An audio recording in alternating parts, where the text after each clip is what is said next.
Are you ready to spice things up? Did you know that generous and curious partners use OMG Yes together? 89% of couples reported more pleasurable sex after using AMG Yes. And are you wondering what AMG Yes is? It is an online resource with access to over 300 plus honest and funny interviews, demo videos, animations, infographics, and how-tos. It's for everyone, women, men, and couples. And if you want to learn about angling, squirting, edging, how to use sex toys, or just curious about learning some more stuff, this is the place for you. There's no monthly subscription fee, just a one-time fee. Visit the show notes or theboonieBreakdown.com for more information on OMG Yes. Hey y'all, it's your girl Boonie, and you're listening to the Boonie Breakdown podcast, your source for all things responsible and ratchet. All right. Welcome to this week's episode of the Boonie Breakdown podcast. It's a good one. It is deliciously, ratchetly, responsibly amazing. That's the only way I can describe this episode. It's a good one. I love when episodes take an unexpected turn. They have a great conversation. So in this one, our guest this week, Erica Easter, and I have a great conversation about her breast cancer diagnosis, how she worked through her treatment, what was her motivating force for healing, for pushing through. And I got up all in her business. And she was great about letting me get all up in her business because I had to ask her, like, were you still having sex while you were going through therapy? Like, did your desires and all that stuff go away? But she's very, was honest and open about how her cancer diagnosis and treatment and beating cancer's ass changed her life. Now, also, we make a very interesting discovery about ourselves in this episode. And because I love y'all so much, and I said it was responsibly, deliciously ratchet this episode, we're keeping it the fuck in the episode. So I promise you, I know I say it every week, but I promise you want to stick around for this conversation. We're going to hop right into my pick of the week. Patreon gang already knows this because we've been going in on it. But my pick of the week this week is The Traitors. I'm late to the game. I did not watch season 1, but I started with season 2. And if you've ever played the game The Mafia, it's like a game, you've played it with your friends. My friends and I play it a few times. We play it often. We like it. We're fans of the game. The Traitors is essentially a game show, reality show that's based off of the concept of the game of Mafia, if you've played it. It's so good. Alan Cummings is so fucking dramatic as the host, but he's also the perfect host for that show. And season 2, all of the players on the show are former reality show stars. So you have a bunch of housewives, you have Big Brother people, Survivor people, Below Deck people from The Bachelor, even some of our old friends from the MTV Real World Challenge days are on the show. But it's a really good game of mystery, psychological play, and backstabbing. It's so good. Patreon gang and we've been talking about it over in the Discord, and I'm loving it. And I love it so much that now I'm going back and simultaneously watching season 1 as I'm watching season 2. But check it out, The Traitors, over on Peacock. Housekeeping. Come back later, please. Housekeeping. Not now. All right, housekeeping. Last week we had an episode with friend of the pod, Vanessa Evagestein, and someone that was like, Boonie, this episode was good. You were so right. We all needed a refresher on our sex ed. But I gotta admit, I haven't seen all of the BB content all the BB content that you had mentioned, but nonetheless, it's too much. And I agree with you and Vanessa. People need to put the fucking cameras down and just live fucking life. So if you did not check out last week's episode, go ahead back, Sex Ed Refresher with Vanessa Evagestein. It's a fun conversation. And you know where else you can see Vanessa and I together in person? At the Sex Ed Pop-Up, February 10th. I will be there selling merch. My merch is a little cheaper when I do it in person. Also, we will be doing a small little 15-minute segment on the Boonie Live on the main stage. So you want to head on over to sexedpopup.com to grab your tickets. I think early bird pricing is done. done. But Vanessa's done a really good job in securing giveaways and all the great things for this event. So I hope I see you there. And like I said, Ratcheteer Gang, just go ahead and wear your merch so you can be identified in the crowd. All right. You know how to do. You guys never let me down. So I hope to see some of you there. And if you are not local to Baltimore or to the DMV, then I believe Vanessa is selling a virtual ticket for the main stage. So you can at least see some of the stuff on the main stage as well. So just again, head on over to sexedpopup.com and we'll see you there. You want to know what else is important for you guys to know? There's only 4 more episodes in season 13 of the Boonie Breakdown podcast. That's right. We're wrapping this season up. 4 episodes left. The season will run through the end of February, and we are going back on hiatus. You know what I do. But I can't believe this season went so quick. We started in October, and here we are. Even though January been taking long as fuck. Like, January is always the longest fucking month of the year. It takes 6 months for January to go by, and the rest of the months get the fuck up out of here. But anywho, 4 more episodes left. If this is your first time listening, welcome. I appreciate you. The doors of the Boonie Breakdown are open, and so we invite you to partake in this fellowship, to join the Ratcheteer Gang. And you can follow us on social media, Instagram, Facebook, TikTok, at the Boonie Breakdown. You can follow us over on Twitter at Boonie Breakdown, right? You can share these reels. You can tag it. You can put it in your group chat. You can drop the link to the podcast episode. Just push, get that word out there. That's all we're about here. Spreading the word and the good gospel of the responsible and ratchet lifestyle. All right. I am ridiculous, but I think that's it. Yeah, that's it for me. So let's get ready to break it down.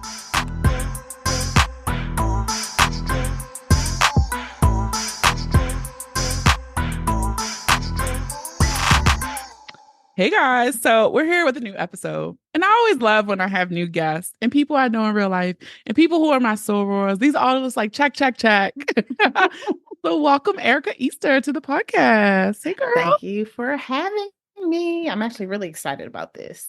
I know. And it's funny. I did your podcast like 2 years ago. Yeah, it's been a minute, but you were introduced to me through another soror of ours. Wow. And I've always followed you. And in my mind, you were always my homie. And then we met and talked. And I was like, oh, no, this bitch is really my homie. We curse, right? Yes, we curse. I'm pretty sure I've heard you curse. But anyway, this bitch is my homie. And I say bitch in the most loving terms ever. If the not, only way. Okay, I'm like, I respect. Want to be like that bitch. Yeah, exactly. But yeah, so I'm like, this bitch is my homie. So I'm so happy we can actually do this. So yes, I'm excited. She gonna let me get all up in her business a little bit. So yeah, I want to ask you too. Why did you guys walk away from your podcast? Her podcast was The Turn On. Yes. It was so sophisticated. They ran like a really sophisticated shop over there. That was all my co-hosts. So my co-host actually has her shit together. I just be on some vibes. I just be on some, like, I bring the energy, I bring the mood. Kenria brought the actual structure because we would not have lasted as long as we did had it not been for her. It just stopped getting fun, and this was around, we stopped right around the time that Deezus and Meryl broke up. And there are a few other people we can talk offline, like, that are still currently together as a podcast duo, but behind the scenes, they fucking hate each other. Yes, but the money is rolling. Exactly. And Kenria is one of my good, like, tell Kenria's daughter all the time, I saw you before your mama saw you, like, held her leg and was like, oh, look, that's a baby coming out. And I'm like, I don't want that to get in the way. And so when it stopped being fun and felt like work, I was like, I don't want to do this, because I think that's when things start getting icky.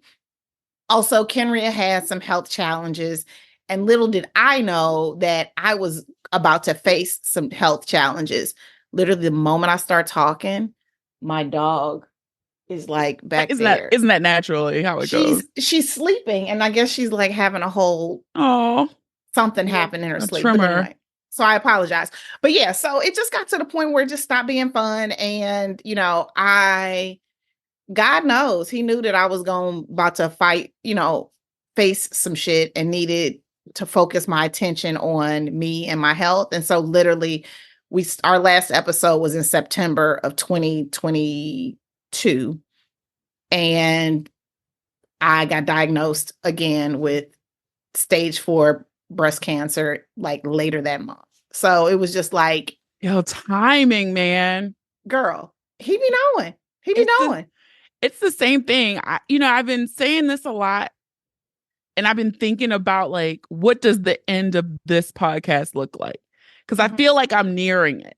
And maybe it transitions into something else. I don't know. Yeah. But I feel like and the people hearing this may be shock and awe, but it is a little daunting sometimes when you're sharing and producing and you don't see numbers, you don't see growth, right? That fucks with your mind. Like, as much as you expensive. It is. This is not cheap. And yeah.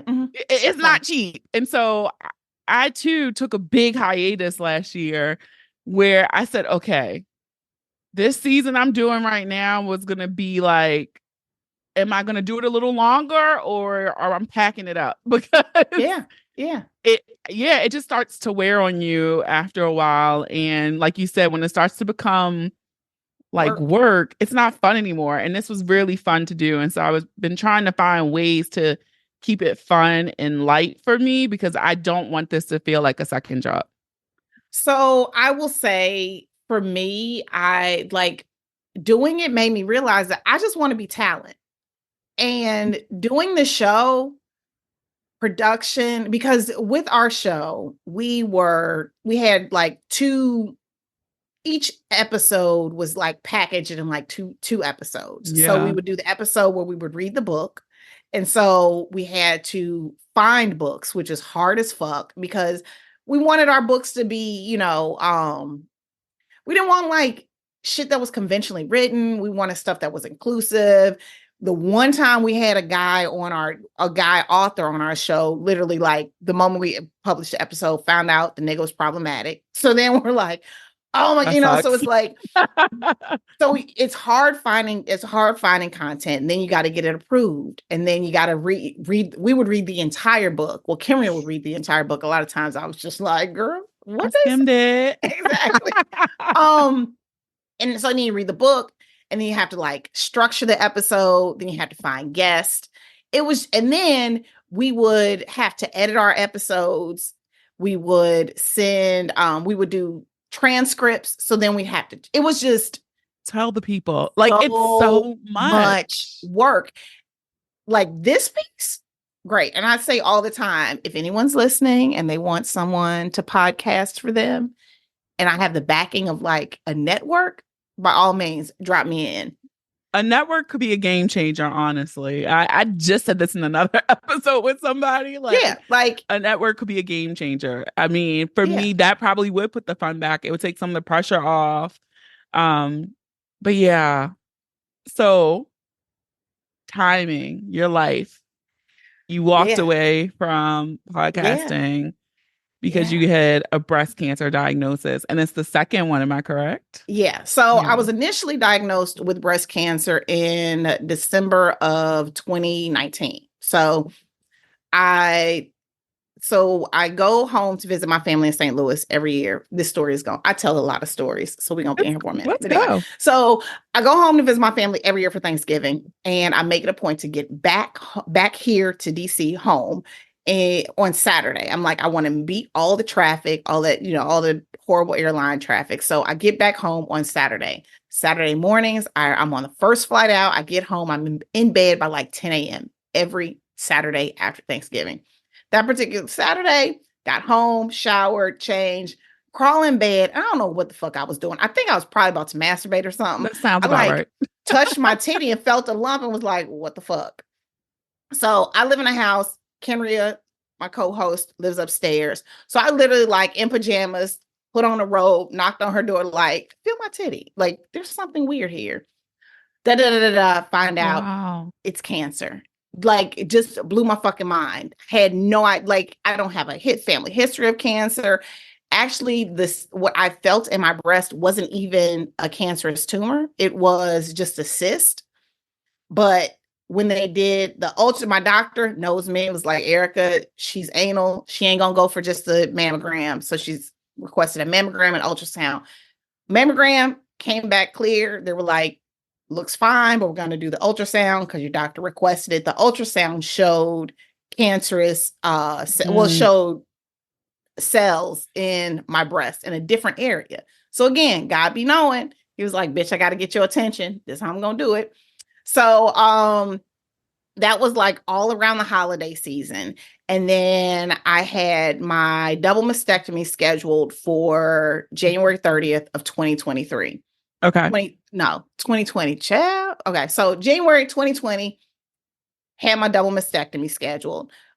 Did that. And after they did that, they found a pathology that showed that I needed to do chemo. So at the time, I was like 38, 39. And so my doctor was like, you haven't had children. I have a son. He's not my biological son. She was like, you haven't had children. I was recently divorced. She was like, you should probably freeze your eggs in case you want to have children. So I was like, okay. So then I went through that whole process, which I don't see how people do that shit voluntarily. Listen, I watched my friend do that recently, and I'm like, not interested. Like, ma'am, I'm not interested. I was at the Danny that they used to work at the Modern Nails in Pentagon City. I apologize. I went there and literally had a fucking meltdown because they did not have the polished color that I wanted. I was like just miserable and angry. It was all the hormones and I didn't realize it. After you do any like kind of, well, after my surgery, I had these drains. So essentially I was walking around looking like Predator. You have like these drains that are coming out of your body to like help drain the fluid. And these motherfuckers get on because you walk around with these drains, and I had this little belt, and you just hang the little, and you're like walking around with these little bottles. That's so of like much fucking body. It's the worst. It's shit, like you just had like lipo 360. Yeah, it was. We'll get into that later. But yeah, so I had that. I fucking hated the drains, and I remember I went to my doctor, and you record your drain output, and after a while, when you get so like. When it hits certain levels, then they can take the drains out. And I remember I went to my doctor, walked in there, I was like, if you don't take these motherfucking drains out today, I'm going to do it right now in front of you. And I don't give a fuck. And she was like, you must be freezing your eggs. She was like, those injections that you have to pump those hormones it just had up. me all over the place. So did that. And then I had to start chemo. So I started chemo literally the Thursday before DC shut down for COVID. So I had one chemo session with my girlfriends. We were like, Erica's going to get through chemo. And then we did it. And then after that, they were like, yeah, you can't do this. No one can you have to come alone. You have to do it by yourself. And then I did chemo pretty much like the girl in the bubble. I always joke, all my girlfriends was stressed out and tripping when I found out I had cancer. I'm like, y'all gonna be kicking it all summer without me. I'm gonna be walking around. You shut it down. I shut down the whole fucking. They were like, Erica, next time, ask God to just chill out. I say all the time, I'm God's favorite. He was like, you won't have FOMO. Everybody's no FOMO. Everyone's gonna be fucked up about their eyebrows and hair. Don't you worry, because everybody was like. It was a mess, but I loved it. It was a mess. So I did that, got through that, and thought everything was okay. You know, after breast cancer, you do certain treatments to kind of reduce the cancer, the possibility of recurrence, all that. And I thought it was fine. I had a number of reconstructive surgeries, and I remember I'm about to tell y'all my business, but you know, look, I'm all here like. So, I went to Sex Down South. Are you familiar with that conference? Yeah, the conference. Yeah. Fucking love Sex Down South. Went to Sex Down South, and okay. So I went to Sex Down South. What happened at Sex Down South? Went to it. So I was in this, so Sex Down South approaches sex in all the ways, right? Yes. Like they say you can be an enthusiast, you can be a scholar. So, you know, I do the scholarly, like from Jezebel to Mammy, you know, presentations and workshops. But I also went to a workshop about face fucking. And so I'm at this face fucking seminar with my homeboy. And we're watching it, and I'm like, God damn, they're like showing it all. Like, we was like, tell the bitch in the next room to be quiet. Come to find out it was a fisting seminar. that they were a little loud about. But watching this face fucking seminar, it was great. And so I'm like, let's act on this. So we go into the bathroom at the hotel, have sex. We're in like one of them little stalls. And so like we was getting it in. So we leave the stall and I'm like, got a crick in my neck. But I'm like, I'll deal with it when I get back. So sex down south ends, get home, and I have a fucking crick in my neck. So I'm like, you know what? I am going to go to get the Thai massage. Anticipation. I'm like, what was it? Yeah. So I go to get a Thai massage. And I'm there, and the woman puts me on my stomach. And when she lays me on my stomach, it just feels weird. I'm like, now, and I had been feeling a little off. I thought it was like acid reflux or something. But I'm like, okay, now you fucking with my sex life and my massages. We got to go check in with the doctor. So I go to my doctor, my primary care doctor, not even thinking anything of it. Just go to my primary care doctor. I'm like, hey, like, this is weird. What's going on? And she's like, yeah, she was essentially, in so many words, bitch, you getting old. You probably need to pop a Pepsid every day, which I get. But at the same time, I'm on a lot of medicine and I'm allergic to a lot of things. So I'm like, I would rather we run some tests and then you tell me everything's okay than just being like, this is what you need to do. Yeah. Right. So she ordered an ultrasound, go do the ultrasound. And the woman's like, yeah, you'll hear from your doctor. I didn't think anything of it because when I flashed back to when I first got diagnosed with breast cancer, I walked out that day knowing I had cancer in so many words. The woman wouldn't tell me, but she was just like, they talk to you a certain kind of way. And, so there was that. So I didn't think anything of it. So time passed. My doctor calls me on a fucking Saturday. Like, why would you call me on a Saturday? You can't do shit. She's like, yeah, well, we see masses on your liver. Bitch, what? Masses on my liver? And she's like, yeah, you should do further testing. I'm like, well, I literally just happened to have an appointment with my oncologist that week. But that appointment was just my normal check-in. And my oncologist, as a matter of fact, was moving. She was like leaving the practice. And when I found out she was leaving the practice, my stupid ass, there's power in the tongue. My stupid ass was like, I'd be so mad if I was in the middle of treatment and you leave me. Ha, ha, ha, ha, ha. And literally. Bitch, you gotta be careful what you're putting out here. Bitch, I'm God's favorite. I am God's favorite. So even when I speak bad things, good things happen. So anyway, so I go to her and I'm like, yo, so I call her that Monday, like, yo, this is what happened. So they rush all these tests. Come to find out it is metastatic breast cancer. So essentially what happens is the breast cancer came back to my liver. So it's not liver cancer, it's just like breast cancer cells on my liver. So I go into my doctor and it's literally like, shit's just moving fast. Like she tells me, like I go in to see her on a Thursday and she hands me a sheet of paper with a bunch of dates. And I'm like, what's this? She's like, yeah, you start chemo on Monday. Bitch, what? Damn. What?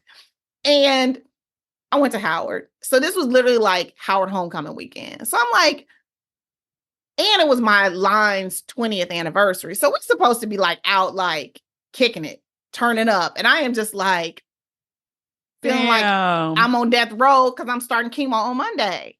So it was a lot.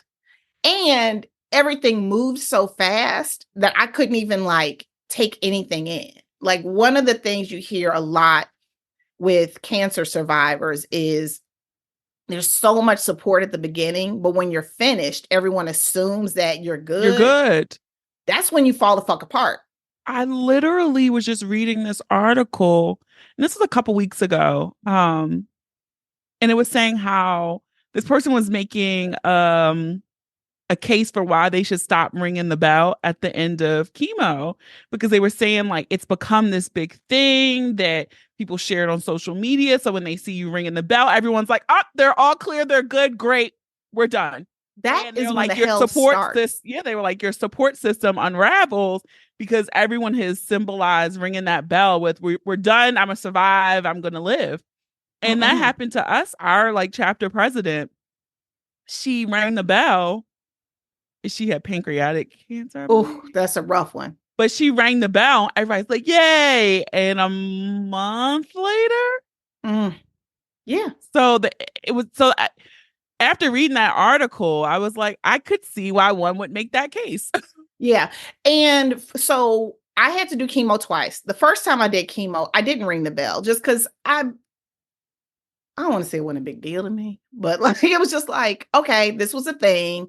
There's still so many more things that have to happen in order for me to be done. So when I finished chemo, I still had expanders in. So essentially the best way to describe an expander is like imagine a Capri Sun pouch. They put Capri Sun pouches in your titties. I am the worst at explaining shit. Put them in your titties. But I get the visual exactly. And then every week I would go into my plastic surgeon. She had this big ass syringe. She'd find the little port. She'd hold a little magnet and boop, that's where the metal port is. And she'd fill it and it'd pump up your boobs to the size that you want. So I had expanders in, and then they take the expanders out in another surgery and put your implants in. So that's kind of incredible, actually. Modern medicine is amazing. Like the one thing I learned going through this, modern medicine is amazing. So you said you had a double mastectomy? Yeah. And now you've had reconstruction implants and stuff, or so I had implants, and then I did radiation. So radiation, when I did radiation, again, we were still in COVID. We were still not really understanding what it was like. And so my doctor, I essentially had 2 courses of action. I could do a longer kind of slower radiation, which would have been less radiation over a longer period, or a more intense radiation over a shorter period. My doctor didn't want me, and radiation is every single day. My doctor didn't want me in the hospital every day for 7 weeks, as opposed to, I think it was like 3 or 4 weeks. So I did the shorter radiation, and it fucked my skin up. Imagine putting when you put like raw chicken in the microwave and it like gets all tough and rubbery. That's essentially what this right titty looked like. And so I had implants, and this implant gave me so many problems. One time I had my implant was in, and I had a wild night. We was fucking. Ooh. And I woke up the next morning. I was like, this titty don't look right. Something's wrong with this titty. So I go to my doctor. Girl, why did I fuck the titty flip? Why did I flip the titty? Fuck the implant out of place. Now, what kind of sex was y'all having that your titty implant flipped? And the nigga was like, damn, I ain't never done that. I'm like, knock your titty backwards. Not too much, boo. But yeah, so it was just issue after issue after issue. So then I was talking to my doctor, because you also hit this place of I had great titties before this. And my love language is nudes. I love taking pictures of my body. I love a good naked photo. And so I was trying not to chase perfection, but also wanted to be comfortable in my body. So my doctor recommended that I do this procedure called a deep flap. And it's DEIP, deep flap. It stands for something. But essentially what they do like a tummy tuck. So you know how with a tummy tuck, they cut you from here to here? Mm-hmm. And then they take the fat off, pull your tummy down, and throw the fat away. Instead of throwing that fat away, they turn that fat into your titties.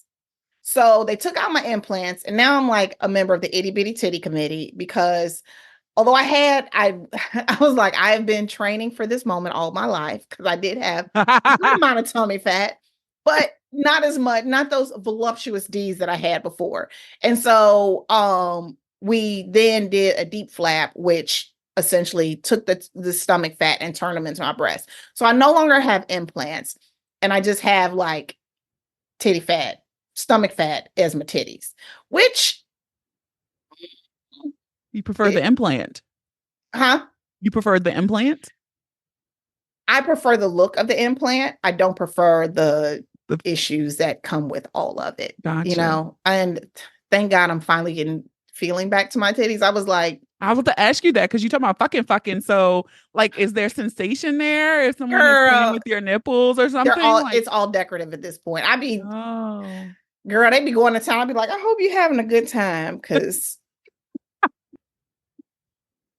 I'm just here. That's crazy. So okay, yeah. you were talking about you were in treatment. You was getting it in the bathroom and sex at Sex Down South. So throughout your treatment, because you're a very sexual person, you like to get it in. was that something you felt like was taken away from you, or did you still have the desire and space and place to have a sex life? Or was it like, let me focus on beating cancer's ass? But for me, because like I know for me, and I did not have cancer, but like it is stress relief. Like sometimes you just need your back broke out. So like for me, I feel like if you were going through something like that, I'm gonna need something happening good and pleasurable often to kind of balance this out. Well, yeah. And so I am single. I got divorced in 2018 and I did a lot of work on myself, like a lot of work. And so much so, I ain't fucking up this work for nobody. Like, and so until this shit is perfect, until it, and I don't expect perfection, but until it is a situation that is perfect for me, I ain't going there. That don't mean I ain't fucking. Right. And so I was single.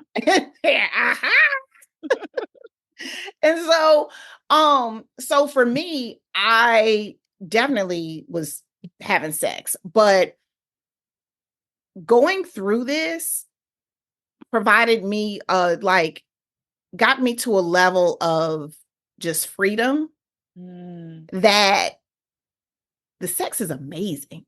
Like great now because I don't give a fuck. I recognize that life is too short to be hung up on anything. And granted, I did deal with, and I still do deal with from time to time, like feelings of like, who wants the cancer girl? Or, like I got this big ass scar and all these, like these scars from just random shit. I run into a wall or something. I end up with this huge bruise because my skin is different and I bruise differently. And there's all of that I kind of get hung up in. But then I have to remind myself, like, in the words of what's the sprinkle girl? Oh, men will fuck anything. Like men will fuck anything. And so I'm so caught up in my head that I can't even enjoy this. And that ain't doing anybody a favor. And so, yeah, girl, I'm getting it in. Like during treatment the first time, no, only because it was COVID. We didn't know, like all of that. But first time I ever squirted was my first time having sex post, like everything. And honey, I was bald as a naked mole rat, like no hair, no eyebrows, no. That's the best thing that about actually chemo. Probably was amazing that you had no hair down there. Bitch, best thing about chemo, like my skin was amazing. I'd like get out the shower and like, and then I always have short hair, so a bitch look good, bald. It was just figuring out the eyebrow thing, but girl. And the first time I had sex, bitch, I know this man thought he was doing something. And I was like, again, it wasn't you, it was me. Confidence. It could have been anybody. Right. But and so yeah, sex is one of those things that I require. And going through this, I have been so much better, just healed Erica also with the perspective of all the shit that I've been through. I've been so much better at seeking out partners, either sexual just for sex or just to date, that care for me and support me and are affirming. And so all of my partners are like, they love this shit, scars and all. I love that for you. Girl, that's amazing. My current boo, he loved just playing with my little tummy. And I'm like, bruh, there's this big ass like scar here. He'd be like, that's fine. He just rub on it. I'm like, okay, boo, whatever. Listen, I have a big ass scar on my belly. I had an open appendectomy because my appendix ruptured. And he was like, get that bitch out. So literally, I have a cut from my belly button down to like pretty much my pussy. And they took out my guts and my intestines and had to clean it, all that shit. So it is amazing to me as well, because it's one of the things I'm just like, I told my surgeon, like once I came out of the drug fog of like what happened to me, I was like, now why the fuck y'all ain't just give me no tummy tuck? Y'all could have just went click, click. Yeah, like bruh. Got this roll and this scar, like. And so I had this one guy, he used to just like, before like it flattened all the way out, because I was like rubbing the cocoa butters and the mango butters. Yeah. And it was still lumpy from the stitches. he would just be like, because it Yeah, was like, they love I'm like, shit. why are you playing with this girl? They love that shit. And that's another thing that I realized, like, some of the things that I am the most self-conscious about, like, girl, they love it. And it like, it makes me realize that, like, it ain't that damn bad. Like, you're good. This is not bad. It's not. And so you said you were single, because I'm single too. Mhm. And I don't know, the men out here right now. So I don't know. And here's the thing, and I'm trying to break this because I do enjoy fucking. Like I like to have good sex. I had gotten to this point where it's just like, I don't even want to be bothered with the interaction of you if it's not even going to be good. I have no patience, like none, for anything. And I saw a TikTok, and it hit home so hard, because it was like, men are not competing against other men. You're competing against my peace. Like, I say that. I have, and most men get the same speech from me every time we go on a date. I like to say, look, my life, I have curated a life that is like the most amazing plate of food. The mashed potatoes are perfect. The steak is amazing. The veggies are cooked perfectly. All I want from you is to be gravy on an amazing fucking life. Like, that's all I need. Are you there? I feel like I'm here. Okay, yeah. Listen, I say this all the time. At this point, you have to add to, right? Like you said, I have a girl, give me a weighted blanket and a vibrator, and I'm good. That's all I need. And so, any man coming to any partner man, I mean, I'm open. I think I am. we're gonna pin in that. I mean, I don't have anything to, confirm, but I'm like, at this point, fuck it. Maybe something. Because that's what I'm saying. I've been noticing, and not like it's not a trend, but I do know people in real life and people I don't know who I had always just assumed were heterosexual. And now the women are like, fuck it. Where the bitches at? Right. Where the hoes at? And my therapist is a lesbian. She was married, all of that, came out of a horrible relationship. So every time I complain about men, she'd be like, you just need a woman. I'd be like, that is not how we solve my problems. But, it's been great. So, yeah, I have curated an amazing life. And I see how quickly shit can turn on a dime. I have faced death in the face and said, nah, bitch, not now. And so for that reason, my tolerance for bullshit is low. Like, I have a little friend that I'm dealing with, and it is amazing because he brings a sense of like peace and calm and just ease. And I know we talk about soft girl life and ease and all of that, but no, I really mean, like, I don't have to worry about shit. Like, I went to this man's house the other day and told him, I forgot to pick up some laundry detergent. He was like, oh, I went to Costco and got a bunch. Get a couple from the car, from the garage, and take it home with you. Thank you. Get your dicks up. Why? Because and not on some like birds. Well, it is some bird shit, but fuck it. But it is what it is. But like, it's ease. It's like, I don't want anything to be difficult, because life is so fucking hard. Side note, I hate mean girls. I hate mean girls. I hate nasty, nice people too. Yeah, because life is hard as fuck already. Why am I looking to someone that looks like me, understands all the shit I've gone through, and been mean, and you're being mean? And I don't need that, right? Like, I'm with you. Ease. It's little shit. Put the trash out for me. Put the trash out for me. Yes, take the trash out on your way out. Yeah, listen. They know you come in here, you doing something. Oh, box upstairs. Can you bring? Girl, in the garage? Can you build that shelf for me and bring it? Like, it's something here that needs to be done. And if not, I will find something. Because guess what? My presence adds something to your life, your presence is going to add something to my life. You know, and that just seems like so bottom rung. simple. Like I don't think that's a hard, heavy lift. And I'm not asking for something stupid. Like, I ain't asking you to build a house. Take the fucking trash out on your way out. Because 9 times out of 10 is full of some food that I didn't cook that you probably took a plate home or ate. You know, like it's just. So anyway, yeah. So decency.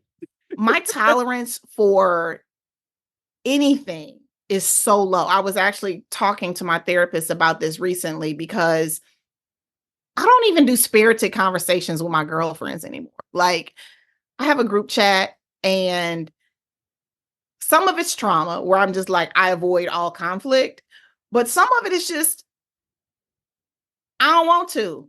And so we were talking about something and I was like, well, this is how I feel.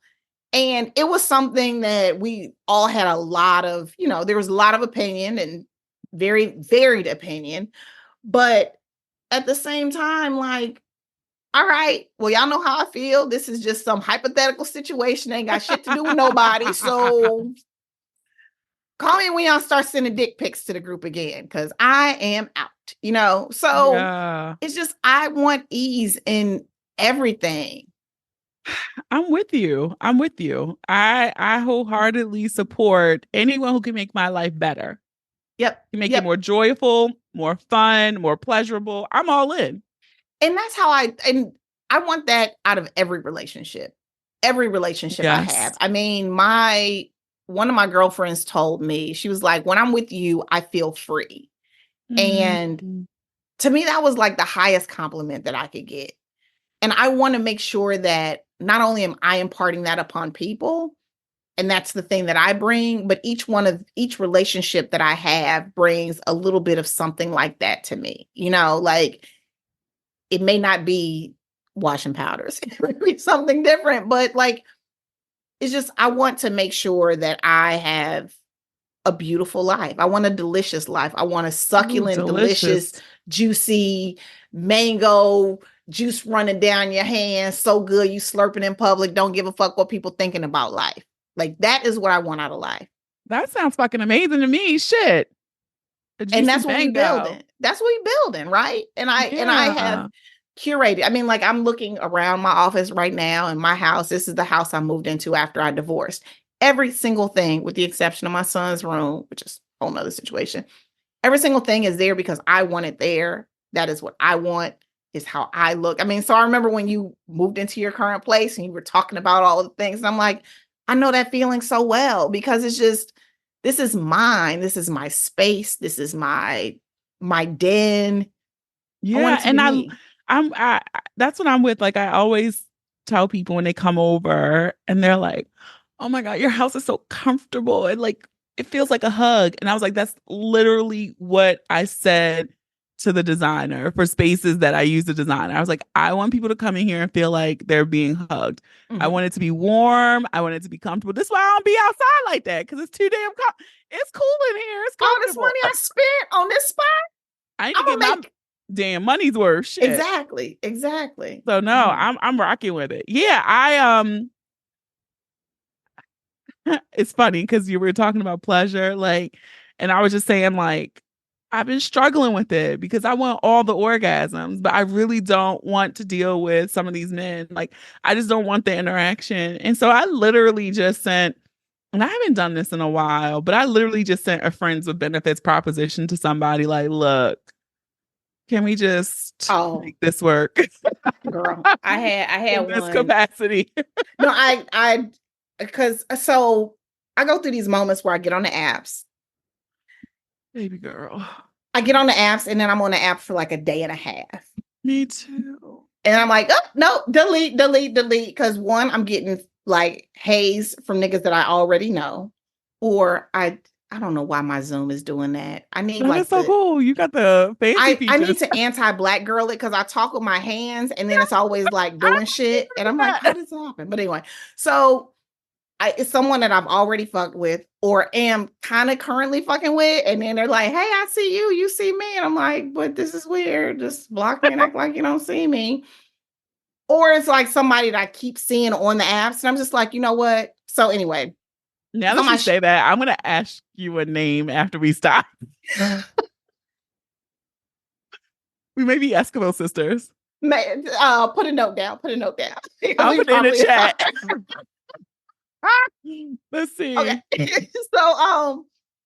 So yup. Yup.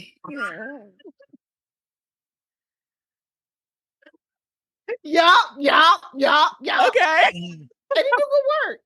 Huh? He does good work. Yeah, I ain't mad at him. He does good work. I ain't mad. Look, we're gonna talk offline, but yeah, a good one. So anyway, wow, That is hilarious. We're so I met a guy, similar situation, and we had like one date, and it was very clear that we were not like compatible. But bruh, like he was younger, had a whole bunch of kids. Like it was not the situation. But I saw this man and said, you know what? You ain't got a lot happening, but I'm sure you can lay some pipe. I mean, sometimes that's enough. And literally sent him a text and was like, look, I have things happening, you have things happening, but we don't live far from one another. When you free, holla at me. When I'm free, I'm gonna holla at you. And we're gonna make it do what it do. And when I tell you it was just a lovely situation, because it was literally on some like, hey, I'm busy, but I got like 45 minutes between meetings. Can I come by real quick? Great. Boom. That's literally what I need right now.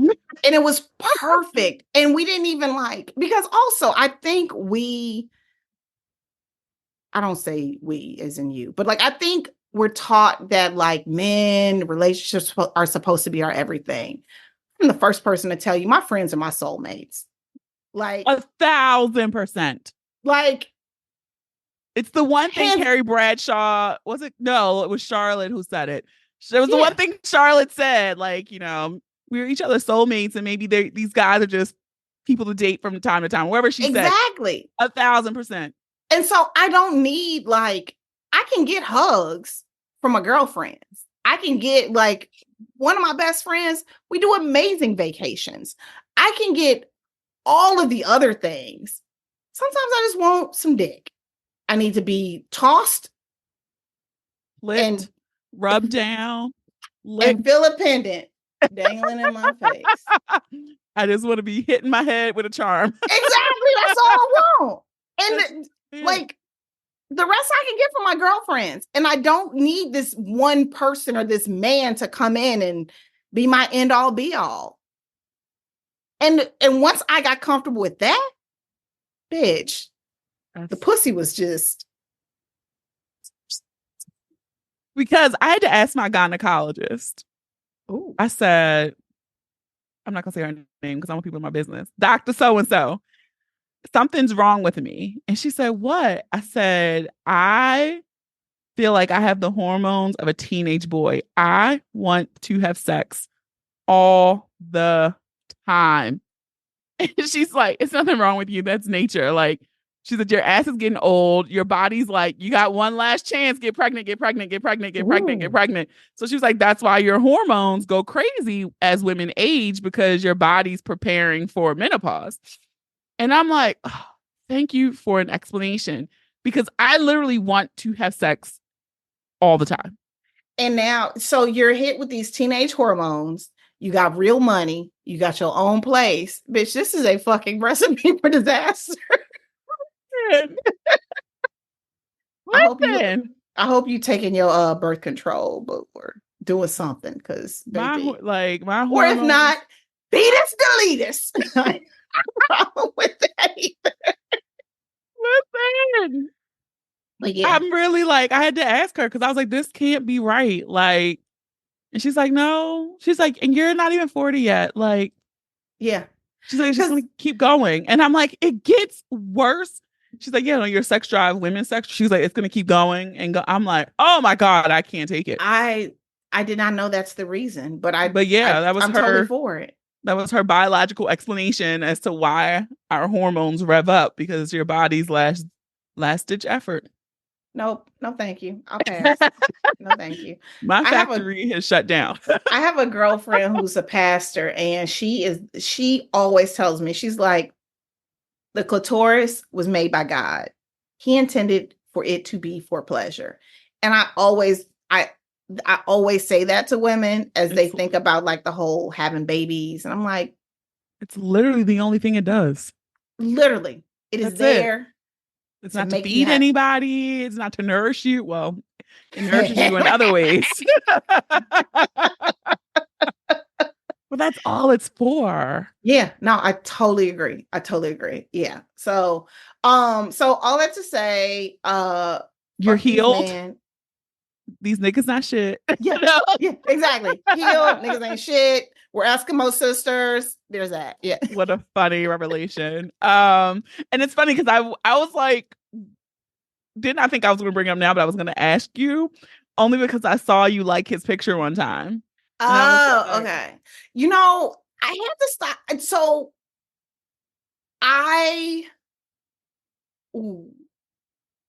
fuck it. So I had to like mute him. Uh-huh. Sweet guy. Lil Hotepi. That's literally his nickname with my friends. That or anti-vax. Literally, his nickname with my friends is Hotep. Yeah. And so I was like, you know what? I can't social media really be doing one on them, right? On men. Because you'd be like, oh, you really think that? You really believe or a lot of people, they just believe anything that's yeah. So we follow one another, but I couldn't tell you too much about the goings. So I must have been digging if I liked something, only because it was like, yeah, I can't see your stories because there's only so many times I'm gonna watch something about like, flat Earth.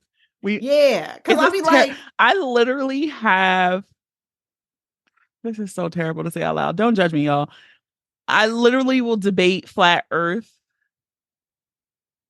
and then have bomb sex. Right? Or be like, bitch, I got cancer. And then mama be like, you need to be juicing and fast. And I'm like, yeah. No.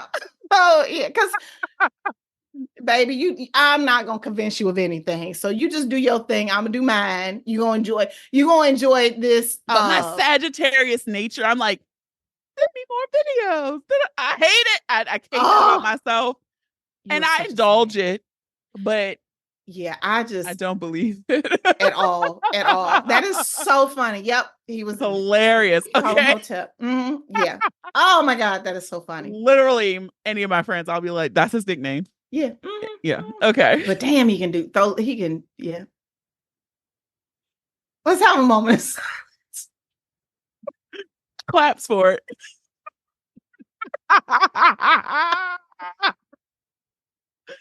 Oh my god, wow. I love you more now. We're at the part of the podcast where we do the breakdown. I'm gonna say a word. Okay. You say the first thing that comes to mind. Okay. Sound, phrase, anything. Okay. First one, Black women. Delicious. Just I wish I could get like, I don't like pussy. But I wish I did, because I totally would be with the Black women. We're fucking beautiful. We smell good. We're soft. We're just yummy. Black women are yummy. Yeah. Next one, money. Dick. I don't know why that came to mind, but I'm just like, alrighty. Yeah. Safety. Ooh, Black women. Orgasms. The first thing that came to, like, I got an image of like sparkles, like just glitter and sparkles. Glitters and sparkles. Pleasure. Necessary. Therapy. Necessary. Orgasms. Necessary, bitch. And last one, titties. Oh, I miss mine. Ooh, I miss my titties. I miss my titties. I had great titties. So it was so funny. I was going through some messages. Kenria was fucking amazing when I got diagnosed. Like, again, God be knowing. When I divorced, I called Carrie and was like, it'd be really cool if we lived near each other. Not thinking that we'd live in the same fucking house. She literally lives in the apartment upstairs. And so the moment I found out I had cancer, she was with me for every single appointment. And so after every appointment, right, Carrie being the type A personality, she wrote these amazing emails to like my circle. This is what Eric has. This is what the doctor says. This is what to expect. And then one message, she said, P.S. Erica said she's taking these titties on a world tour. So be very careful opening text messages because you may see them. And I literally was sending pictures of my titties to everybody. Like Founders Day, this whole everybody got their Founders Day. Titties on the Founders Day. I send a text message to my girls every day, every Founders Day. And I'm like, happy Kappa Founders Day. Send your favorite Kappa some nudes. If you don't have any, hit me up. I'll send you my old titties. Like literally, I miss my titties. I took lots of pictures. Women, take lots of pictures of your body. Here, that's another thing. I spend so much time hating my body when now I would go back and fucking give a left arm for that body. I don't think we appreciate our bodies while we're in it. So even if you don't appreciate your body while you're in it, take lots of pictures, naked or otherwise, so that you can reflect upon it. I like that. What a great tip to end one on. of the suggestions that I give to, now I'm like the cancer whisperer. Whenever somebody gets diagnosed, they hit me up, which I don't mind. But people always want to know what to get people when they're about to, like, oh, this is happening. What should I get them? I have my standard list, but sometimes people are like, I want something unique. I want something different. I'm like, gift them photos, gift them a boudoir package, gift them naked photos as comfortable as they are, because your body is going to change and you want to like appreciate it for what it was or celebrate it for it haven't gotten you as far as it has. Because sometimes I'd be like, this body. And I'm like, you know what? This motherfucker got me pretty far. So I'm going to appreciate it for scars and all. So yeah, if y'all thinking of gifts, I have the standard list of like cool back pillows and that kind of shit. But if you really want to stand out, I love that. Section. Yeah. I love that. So look, if people want to follow you, are they able to? Where can they do such? So I have two. So the favorite Erica is my Instagram page. That's my personal page. So you can request me. Depending on how I'm feeling that day, you might get in, you might not. Sorry, I'm gonna be honest. Or you can follow me at _Erica Easter_. Erica Easter was taken. But anyway, _Erica Easter, Erica with the C, Easter like the motherfucking resurrection. And that's like my public sex ed page, which will be I have a few things brewing that I can't really speak on right now, but follow me there. But also, if you're interesting, I mean, I'm anti-unsolicited dick pics, but if you think your dick is special and you want to like give it a try, I'd be happy to look at it if you want to like send dick. You need to start charging. Oh, I've had enough findoms on here to know that you charge for dick ratings. Yes. Oh, I'm not gonna respond unless Yeah, cash up a little $10, $20, something like that, and then I'll respond. But if you think it's special, there you go. Okay. My DMs are open, ready to be slid. There you go. Look at that. Well, Erica, thank you so much for letting us get in your business. Thank you. And this was so dope. Again, you're amazing. This is amazing. No, you are amazing. Thank you, Buki. Whatever's next for you, be it more seasons or whatever, I look forward to it. Oh, thank you. Thank you, boo. See ya. I want to thank our guest, Erica Easter, for this amazing conversation. I hope that you all, when you listen to this conversation, you had some amazing takeaways, not only some good laughs, but to see what it looks like when you face adversity in life's, twists and turns head on, and how it can be beautiful and amazing on the other side, especially after putting up and fighting a battle like Erica did. So Also, be sure to support our sponsors, OMG Yes. And how can you do that and help me out? Just in the link in the bio. Not the link in the bio, the link in the show notes. Just click that link. That helps. Just click in the link. But it also is a great platform. So I hope you check it out. It's some really great videos and instructional things over there on the OMG Yes platform. All right. And if you listen to this episode, I encourage you to listen and subscribe to the podcast on Apple Podcasts, Spotify, Amazon Music, iHeartRadio, YouTube, or any apps that you listen to your favorites on. Don't forget to leave those 5-star reviews. You can leave those 5 stars over in Apple Podcasts and Spotify. All right. Follow us on all social media. Share the episode with those you love, those you don't love, those you fucking hate. I do not do these reels for nothing. All right. Have a dope ass week. I want you all to stay healthy, stay safe, and stay sane. Thank you for listening. And remember, the ratchet in me always honors the ratchet in you. Namaste. Until next time.